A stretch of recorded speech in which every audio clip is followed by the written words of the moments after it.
नमो नमः मित्रों। आज हम लोग व्याकरण की कक्षा में फिर से आए हुए हैं। तो आज हम लोग लघु सिद्धांत कौमुदी का 28वें नंबर का सूत्र पढ़ेंगे, जो कि है उपदेशे अजनुनासिक इत। क्या है? उपदेशे अजनुनासिक इत।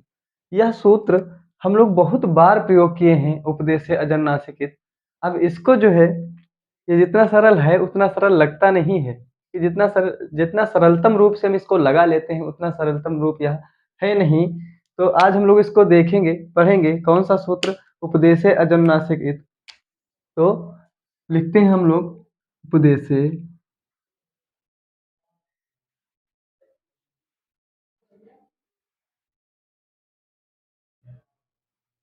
अजनुनासिक इत। उपदेशे अजनुनासिक इत है। यह सूत्र लघु सिद्धांत कौमुदी में तो 28 नंबर का है, लेकिन यही सूत्र अष्टाध्यायी के माध्यम से पहले अध्याय के तीसरे पाद का दूसरे नंबर का सूत्र है। कहाँ का है? पहले अध्याय के और तीसरे पाद का दूसरे नंबर का सूत्र है। कहाँ का है? पहले अध्याय के दूस जो है तीसरे पाद के दूसरे नंबर का सूत्र, या दूसरा सूत्र कह सकते हैं। और यह सूत्र है कैसा? तो यह इत संज्ञक सूत्र है। कैसा सूत्र है? इत संज्ञक सूत्र है। अब यहाँ पर हम लोग पहले पढ़ चुके हैं इस संज्ञक सूत्र किसे कहते हैं। तो इस संज्ञक हम लोगों ने हलंत्यम सूत्र पढ़ा था ना। क्या? हलंत्यम। जब हम लोग जो है प्रत्याहारों को हल कर रहे थे तो वहां पर क्या था? जब अयुण प्रत्याहार आया था, जो अयुण रिलक एवं एवच हैवरट आदि जो प्रत्याहार आए हुए थे, तो वहां पर अयुण में देखे थे हम लोग ऋकार की क्या किए थे? हलंत्यम से इत संज्ञा किए थे, हैं? और तस्य लोपा से लोप कर दिए थे। तो उसी प्रकार से यहाँ पर भी क्या है? उपदेशे अजनुनासिक इत संज्ञक जो सूत्र है, उपदेशे अजनुनासिक इत जो यह सूत्र है, वह कैसा है? क्या कहता है? अच अनुनासिकः इत जो है, किसको बोलता है? अच अनुनासिकः इतः संज्ञा स्यात्। अर्थात जो अच रहते हैं, अच अच का मतलब क्या होता है? अच का मतलब होते हैं संपूर्ण स्वर। अच का मतलब संपूर्ण स्वर। आ से लेकर के औ तक, आ से लेकर के औ तक क्या रहते हैं? जो भी स्वर रहते हैं उनकी अनुनासिक संज्ञा, उनके।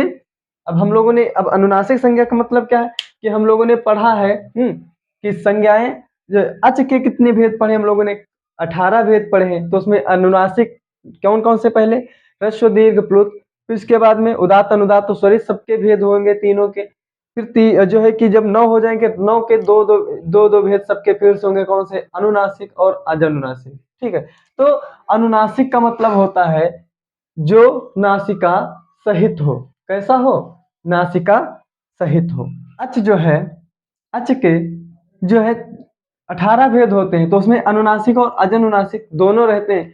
तो पाणिनि ने यहाँ पर बताया कि अच अनुनासिक इतः, जो अच रहते हैं, जो भी स्वर रहते हैं, उनकी अनुनासिक संज्ञा होती है। अनुनासिक होते हैं और अनुनासिक दोनों होते हैं। तो अनुनासिक को क्या कहते हैं? यहाँ पर इत संज्ञा, यहाँ पर जो अचों को अनुनासिक मान करके उनकी इत संज्ञा करके तस्य लोपा से लोप कर दिया जाता है। तो एक ऐसा सूत्र है या अनुनासिक सूत्र है। और इसकी वृत्ति में क्या दिए हैं भट्टोजी दीक्षित? दिए हैं कि उपदेशे अननुनासिको अज इत संज्ञा स्यात्। उपदेश में, उपदेश में जो अच अनुनासिक हैं उनकी क्या है? इत संज्ञा होती है। तो प्रतिज्ञा अनुनासिक्या पाणिनीया।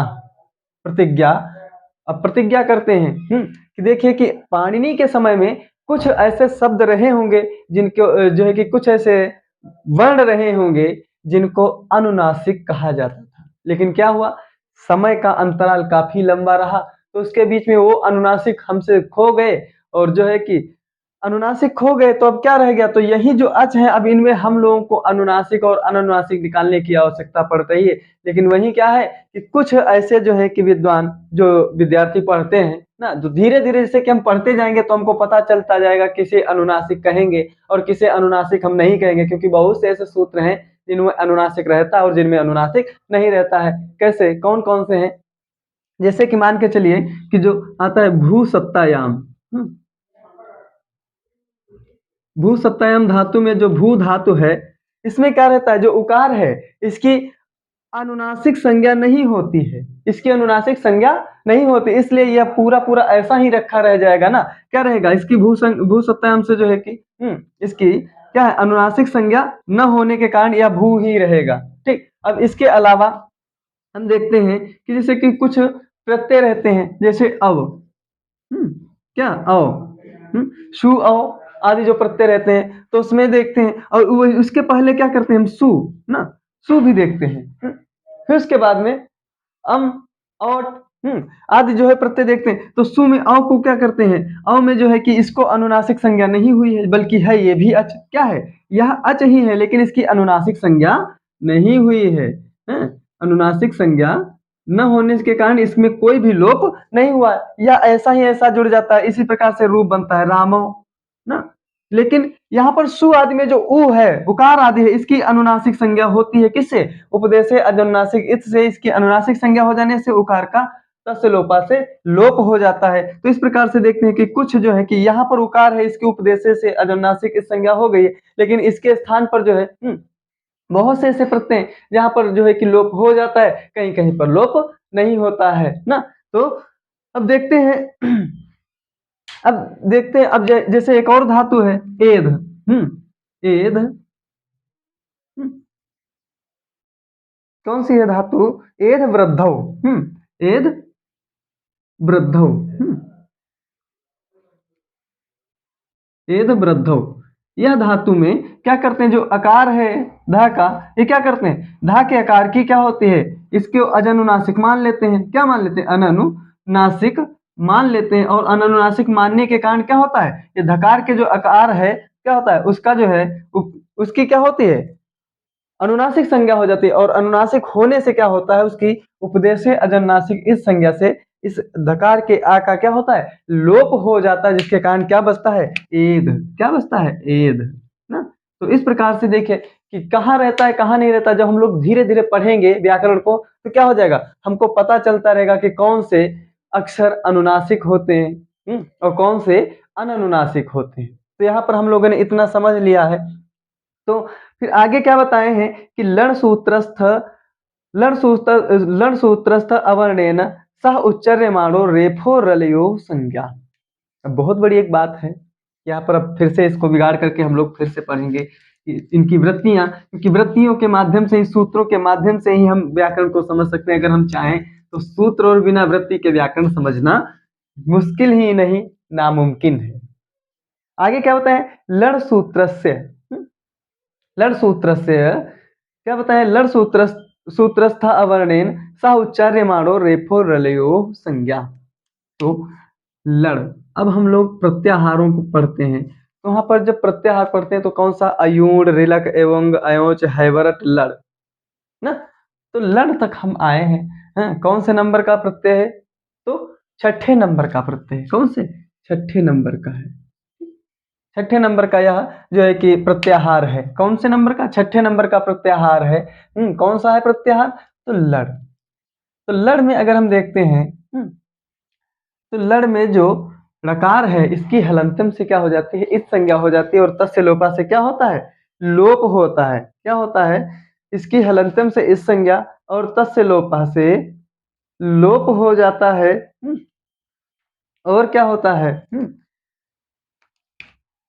फिर अब एक हम लोगों ने वृत्ति पढ़ी थी, क्या पढ़ी थी, कि लड़ मध्य तु इस संज्ञ कहा, लड़ मध्य तू इस संज्ञ का, अर्थात लड़ के मध्य में, लड़ के मध्य में, लड़ मध्य तू इस संज्ञ का, लड़ मध्य तू इस संज्ञ कहा, अर्थात लड़ के मध्य में, किसके, लड़ मध्य हेतु इस संज्ञ का क्या कहता है, कि लड़ के मध्य में,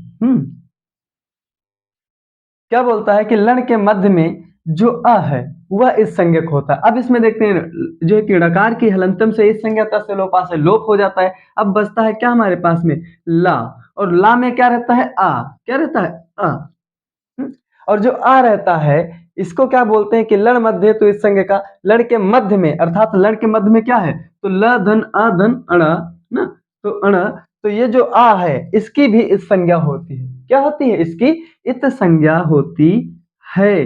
इस आ की क्या होती है? इत संज्ञा होती है।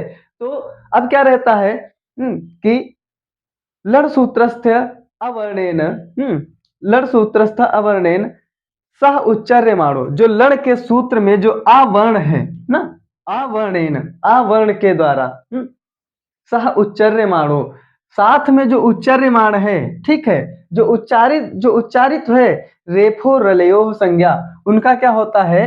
रेफ, अर्थात जो है कि आ के बीच में इसके पहले कौन सा है? तो हयवरट प्रत्यय आता है, प्रत्याहार आता है। कौन सा? हयवरट।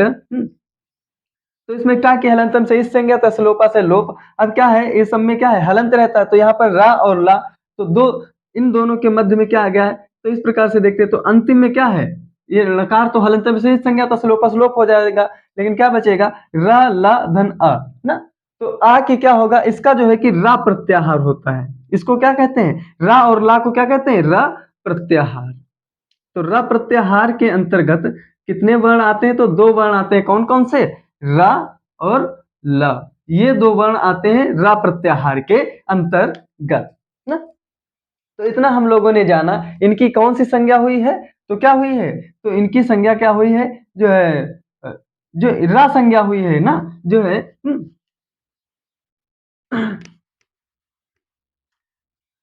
रा प्रत्याहार में रा और ला दो वर्ण आते हैं। कितने वर्ण आते हैं? दो वर्ण आते हैं। तो इतना हम लोगों ने जान लिया है कि इसके अंतर्गत रा और ला दो वर्ण आते हैं। अब ये कैसे आते हैं? तो हम लोग पिछले जो है कि सूत्रों में हम लोगों ने पढ़ा, तो कौन सा सूत्र पढ़ा? जो है कि हम लोगों ने संज्ञा सूत्र में तुल्यास्य प्रयत्नम सवर्णम पढ़ा था। तो वहां पर उसके नीचे अगर देखते हैं तो एक वार्तिक है, रील री वर्ण योर मिथा सावर्ण वाच्यम। कौन सी वृत्ति थी जो है कि वार्तिक हमको मिली? तो वार्तिक मिली री री रील री वर्ण योर मिथा, वर्ण योर मिथा, रील री वर्ण योर मिथा सावर्ण्यम, सावर्ण्यम वाच्यम ना। क्या हुआ कि रील री वर्ण योर मिथा सावर्ण्यम वाच्यम, अर्थात री और री दोनों के क्या बनेंगे? इस जो है कि आगे के सूत्र को हम जानने के लिए बताएंगे। हालांकि हम पहले से आपको बताए दे रहे हैं, जो अगला सूत्र रहेगा ओरण रपरा, उसमें ये बताएगा, लेकिन इसलिए बताया गया क्योंकि र प्रत्याहार के क्यों अंतर्गत दो आते हैं, तो बता रहा है। र प्रत्याहार के अंतर्गत दो वर्ण क्यों आते हैं, तो बताता है कि रील री वर्ण योर मिथा सावर्ण्यम वाच्यम, क्योंकि इनकी क्या होती है? समान संज्ञा होती है, इनकी सवर्ण संज्ञा होती है। इसके बाद में हम लोगों ने पढ़ा रिकार के 30 भेद। कितने? रिकार के हम लोगों ने 30 भेद पढ़े। कौन कौन से? तो बताए री के 18 भेद और प्लस री के कितने? 12 भेद। कुल मिलाकर के कितने हुए? बराबर 30 भेद हुए। तो इस प्रकार से हम लोग जो है कि यहाँ पर र प्रत्याहार, यानी र प्रत्याहार के अंतर्गत रील री, जो र और ला दो वर्णों को यहाँ पर रा प्रत्याहार लेकर के चलता है। ठीक, तो इतना हम लोगों ने जान लिया। फिर उसके बाद में आता है तो रा प्रत्याहार। अब इसकी देखते हैं, तो आदिर अंत्यन संहिता आदि सूत्र जो आए हुए हैं, जो संहिता संज्ञक सॉरी प्रत्याहार संज्ञक सूत्र हैं, कौन कौन से? आदि और अंत के माध्यम से संहिता होता है। तो जहां पर र और ल के बाद में जो अंतिम आ रहेगा, क्या रहेगा? जो अंतिम आ रहेगा, इसके बाद में लड़ में जो आ निकलता था, आ की हलंतम से इस संज्ञा, सॉरी उपदेशय जन्नासिक इससे इस संज्ञा तक से लोपा से लोप हो जाने से, तो रा और ला यही दो बचेंगे। तो इनकी जो है कि आदन तेन संहिता से जो है कि इनकी संहिता संज्ञा हो जाएगी। फिर उसके बाद में इनमें रपर आएगा ना। तब जब ये रा और ला दो ही वर्ण हमारे पास में बचेंगे, तब अगला सूत्र आता है उरण रपरा। अगला सूत्र क्या आता है? उरण रपरा, जो हमको रपर विधायक विधि सूत्र है। कैसा है? रपर करता है, अर्थात रपर के अंतर्गत क्या क्या आता है ये बताएगा अभी। कौन सा? उरण रपरा सूत्र। उरण रपरा, उरण रपरा, यह सूत्र किस नंबर का है? तो बताए हैं कि पहले जो है कि अध्याय का और पहले पाद का 49वें नंबर का सूत्र है। कौन से नंबर का सूत्र है? तो पहले सॉरी 41वें नंबर का सूत्र है ना। 41वें नंबर का सूत्र है, क्या बताता है? पहले अध्याय के पहले पाद के 41वें नंबर का सूत्र है, कौन सा? उरण रपरः। उरण रपरः। तब इसमें जो है रपरः अर्थात ये सूत्र कैसा है तो बताए हैं, यह सूत्र कैसा है? रपर विधायक सूत्र है। कैसा है? रपर विधायक सूत्र। रपर विधायक सूत्र ना, रपर विधायक सूत्र है। कौन सा सूत्र है तो बताएं कैसा सूत्र है? उरण रपरः सूत्र है। कैसा सूत्र है? उरण रपरः सूत्र है। तो अब इसके अंतर्गत वृत्ति आती है, री इति त्रिंशत् संज्ञेति उक्तम। ठीक, जो आई है इसके अंतर्गत वृत्ति, जो भट्टोज दीक्षित लिखे हैं, क्या लिखे हैं कि री इति जो है कि त्रिंशत् संज्ञेति युक्तम, अर्थात रिकार के 30 भेद होते हैं। कौन कौन से? 12 भेद रिकार के और 18 भेद किसके? रिकार के। 18 भेद रिकार के और 12 भेद लिकार के, कुल मिलाकर के 30 भेद जो है कि होते हैं इसके। फिर इसके बाद में तत्स्थाने यो अण सह रपरा सन्नेव प्रवर्तते। तत्स्थाने, उस स्थान पर। तो किस स्थान पर? जो अण है, अर्थात जो अण प्रत्याहार है। क्या है? अण प्रत्याहार। अण प्रत्याहार के अंतर्गत आने वाले वर्ण आ, ई और उ। आ, ई और उ, ये 3 प्रत्याहार जो है कि 3 वर्ण होते हैं। अण सह रपर सन्नेव प्रवर्तते। सह क्या होता है? रपर सन्नेव प्रवर्तते, अर्थात जो 30 भेद होते हैं अण रूप जो होते हैं, तो उसके बाद में क्या होते हैं? तो 2 वर्ण जो है री और री, ये तो हम लोगों ने जो है कि पढ़ लिया रिकार से ही, जो है कि री ली वर्ण और मिथा सावर्णम वाचम रिकार के 30 भेद हम लोगों ने पढ़े थे। तो उसी प्रकार से उरण रपरा सूत्र, तो इसकी रपर संज्ञा हुई है किसकी? रा और ला की कैसी संज्ञा हुई है? तो रपर संज्ञा। कैसी संज्ञा? तो इसकी रपर संज्ञा हुई है किसकी? रा और ला की। ये प्रत्याहार कौन सा है तो बताए हैं यह रा प्रत्याहार। कौन सा? रा प्रत्याहार। रा प्रत्याहार इसकी संज्ञा हुई है, रपर संज्ञा हुई है। फिर आगे बताए हैं कि जो रिकार के रेप आदि जो है कि स्थान साम्यता जो है कि होनी चाहिए। अब यहाँ पर देखिए आ ई उ 3 अक्षर मिले और यहाँ पर रा और ला 2 हमको जो है कि फिर हल मिले हैं। तब इनको हम कैसे बनाएंगे गुण? कैसे हम इनकी जो है कि आगे के जो है जो हमारे उदाहरण है उनको हम कैसे हल करेंगे? तो अण प्रत्याहार को हम लोगों ने देख लिया और रिकार के दोनों भेद देख लिए। कौन से? रिकार के री और री के दोनों भेद कौन कौन से देखे? र और ला। अब यहाँ पर अगला जो है कि उदाहरण आता है कृष्णार्धी। कृष्ण अर्धी या रिद्धि। कृष्ण धन रिद्धि। रिद्धि मतलब होता है समृद्धि, कृष्ण मतलब कृष्ण की समृद्धि को कहते हैं कृष्णार्धी। अब यहाँ पर देखते हैं कृष्ण की रिद्धि, अर्थात तो यहाँ पर देखते हैं कि आ ई उ आदि वर्ण आए हुए। क्या आए हुए हैं? आ ई उ तीनों वर्ण आए हुए हैं। लेकिन उसके बाद में हम देखते हैं तो उरण रपरा। तो यहाँ पर देखते हैं तो क्या है? आ आया हुआ है। अब री तो नहीं आया हुआ है, उ भी नहीं आया है, लेकिन क्या है? उरण रपरा कहता है कि री के स्थान पर रा और री के स्थान पर ला आदेश होते हैं। री के स्थान पर रा और री के स्थान पर जो है कि ला आदेश होते हैं। कहां पर? गुण संधि में। कहां पर होते हैं? गुण संधि में। जो कि बोलता था क्या बोलता था कि आद गुण, अर्थात जब गुण होगा, जब आद गुणा से गुण होगा तो रिकार के स्थान पर रा आदेश होगा और रिकार के स्थान पर क्या होगा? रिकार के स्थान पर ला आदेश होगा। क्या होगा? लिकार के स्थान पर ला आदेश होगा। अब कैसे आदेश होगा तो हम लोग इसको देखने की कोशिश करते हैं। जैसे जो यहाँ पर णकार में देखते हैं तो कृष्ण णकार में क्या रहता है? ड़ धन आ, ड़ धन आ। तो यहाँ पर ड़ा तो हल जो है कि हमारा हल है या व्यंजन है। इसके बाद में स्वर जो हमारा आ निकलता है, साथ में क्या निकलता है? आ निकलता है। अब आ कहाँ से निकलता है तो हम लोग इसको स्थानीय मानते हैं ना। तो यह जो है कहाँ से निकलता है? तो यहाँ जब वृत्ति में हम लोग पढ़ेंगे तो अकुह विसर्जनीय नाम कंठा से क्या निकलेगा? ये आ और क, कु, कु मतलब जो उदित कु आदि है, कौन से? क ख ग घ ग, फिर हा और फिर विसर्ग आदि कहाँ से निकलते हैं? कंठ से। तो यह कंठ देशीय है। कहाँ से? कंठीय है। ये कंठ देशीय अ है। फिर उसके बाद में रिकार है। अब रिकार कहाँ से निकलता है? तो ऋटुर खाणाम मूर्धा, कहाँ से? ऋटुर खाणाम मूर्धा से री निकला हुआ है।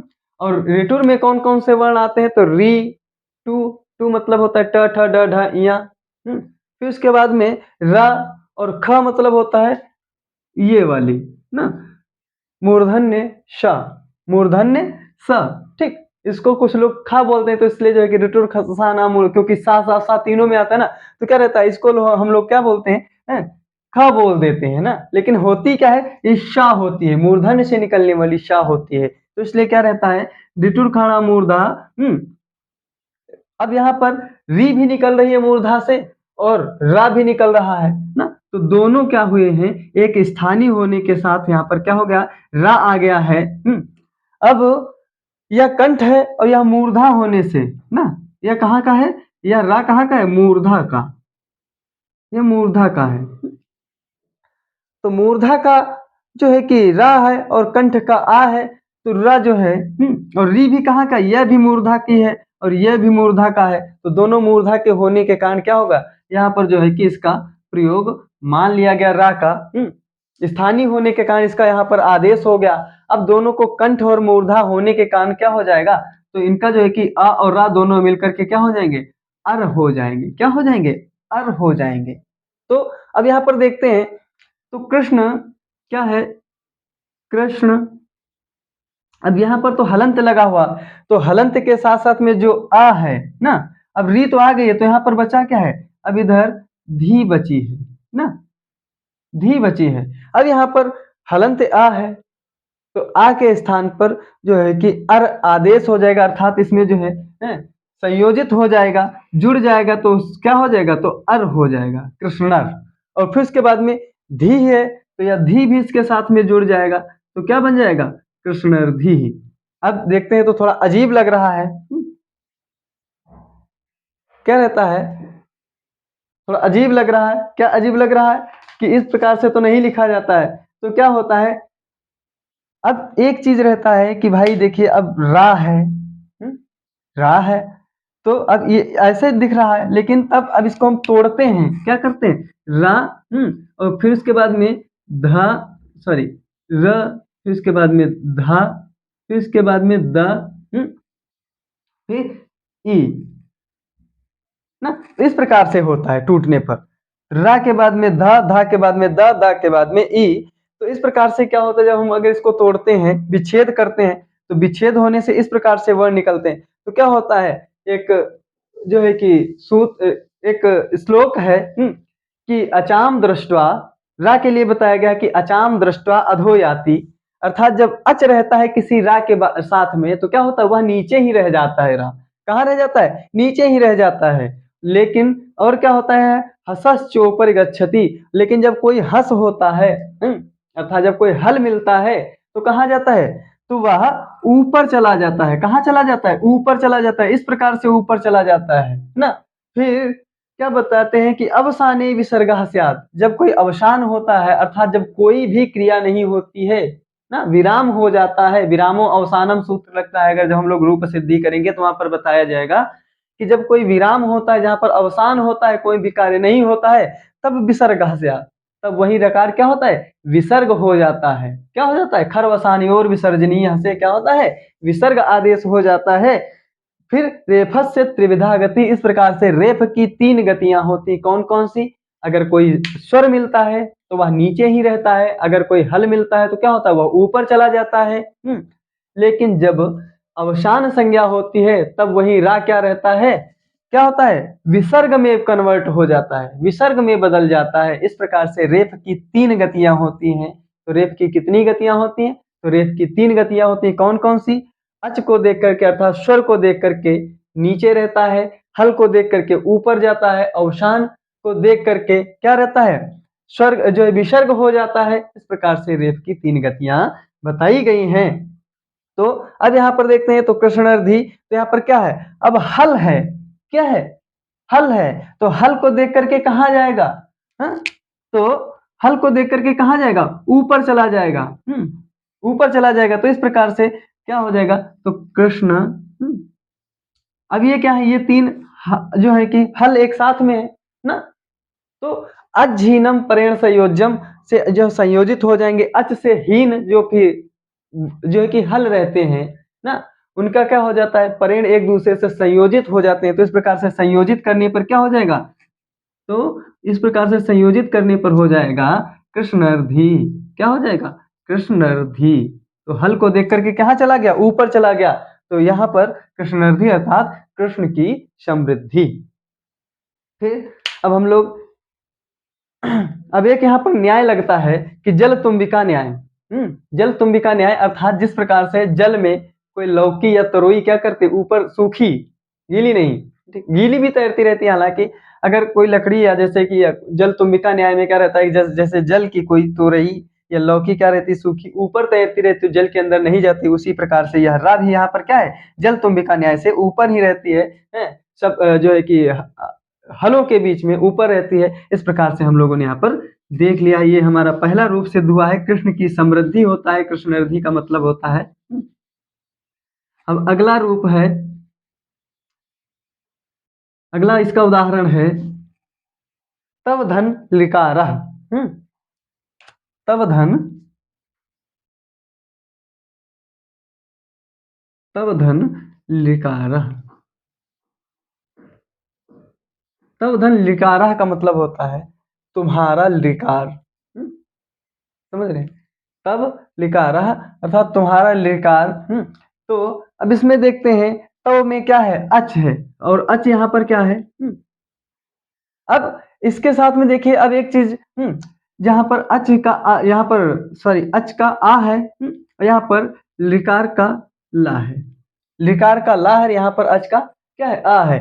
तो क्या हुआ, लिकार के परे रहने पर अगर कोई गुण करते हैं तो आद गुणा से गुण होता है, अदेंग गुणा उसकी गुण संज्ञा होती है, और स्थानीय अंतरतमा से स्थानीय हो जाता है, क्या होता है, स्थानीय अंतरतमा से स्थानीय, लिकार के स्थान पर रा और लिकार के स्थान पर ला हो जाएगा। इस तरीके से हम जो है जान सकते हैं, या इस तरीके से नहीं तो दूसरे तरीके से यहाँ पर देखते हैं तो आ कहाँ का, कंठ देशी है, कहाँ से, कंठ देशी है, और जो है कि लिकार कहाँ का है, तो लिकार कहाँ का है, तो लितुल सानाम दंतः, तो यह कहाँ का है, दंत देशी है, कहाँ का, दंत देशी है, और इसका जो है कि स्थानीय क्या है, तो लितुल सानाम दंता, तो ला है, ता है, और तू मतलब ता था दा धा ना, फिर उसके बाद में ला, और शा मतलब सा, ये सा, तो क्या हो जाए, ये सब एक स्थानीय हो जाने के कारण से क्या हो गया, यहाँ पर ली को देख करके ला ही आदेश होगा, ठीक, क्या हो जाएगा, ला आदेश होगा, क्या हो जाएगा, ला आदेश हो जाएगा। अब ला हो जाने के कारण यहाँ पर कंठ से जो है कि आ है, और दंत से ला हो जाने से है, तो क्या होगा, कंठ दंत जो बनेगा तो क्या बनेगा, तो वह अल बन जाएगा, क्या बन जाएगा, अल हो जाएगा। कंठ और दंत दोनों मिलकर के क्या बन जाएंगे, अल हो जाएंगे, और आद गुणा से इसकी रपर सहित जो है कि गुण संज्ञा हो जाएगी, रपर सहित क्या हो जाएगी, आद गुणा से इसकी गुण संज्ञा हो जाने से क्या हो जाएगा। अब तब का देखते हैं, तो यहाँ पर वकार में आ जुड़ जाएगा तो क्या हो जाएगा, तब, फिर तवल हो जाएगा, और यहाँ पर लिकार का तो स्थान पर ही ला आया है, तो यहाँ पर क्या बचेगा, कारह, तो कारह, इस प्रकार से तवल कारह रूप बन जाएगा, अर्थात यह उदाहरण इस प्रकार से सिद्ध हो जाएगा। अगर इसको ऐसे नहीं लिखना है तो आप इस प्रकार से लिख सकते हैं, तवल कारह, इस प्रकार से इस सब जो है कि इस उदाहरण की या इस शब्द की सिद्धि हो जाती है। तवलकारा का मतलब होता है तुम्हारा विकार।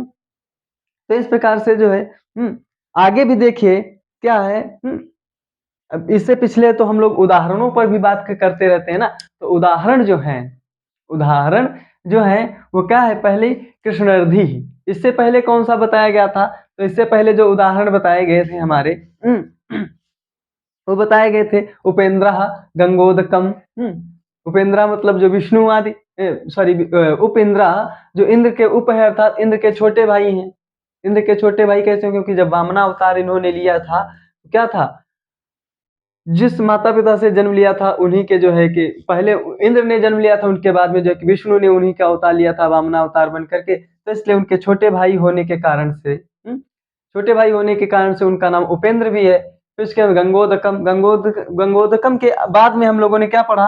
कृष्णऋद्धि, कृष्ण की रिद्धि, क्योंकि वैष्णव थे भैया जो है भट्टोजी दीक्षित, और उन्होंने फिर अगला जो उदाहरण दिया तब लिकारा, आपका लिकार है, अर्थात आप ही जो है इस जो है आपकी आकृति है। लिकार का मतलब आकृति है। कृष्ण आपकी ही आकृति है और किसी की आकृति नहीं हो सकती, अर्थात सबसे सुंदर आकृति आपकी है। तो इस प्रकार से हम लोगों ने उरर पढ़ा, और जो है कि आज 2 सूत्रों को हम लोगों ने पढ़ा, और जो है कि आगे की कक्षाओं में हम लोग और आगे जो है सूत्रों को पढ़ते रहेंगे। तो आज यहीं पर जो है कि अपनी वाणी को विराम देते हुए आगे की कक्षा में लोपः शाकल्यस्य आदि सूत्र पढ़ेंगे, जो कि त्रिपादी गणि है। कुछ त्रिपादी गणि है और वैसे भी हैं। पूर्वोत्तरा सिद्धम आदि जो है सूत्रों को पढ़ेंगे, जो कि कल अगले सूत्रों को पढ़ेंगे। इसके लिए आज हम जो है इतना ही पढ़ेंगे, क्योंकि थोड़ा कठिन थे। ज़्यादा कठिन नहीं है हालाँकि, फिर भी थोड़ा तो कठिन है नए बच्चों के लिए। तो इसलिए आज इतना ही, आगे की कक्षा में मिलते हैं। तब तक के लिए नमो नमः मित्रों।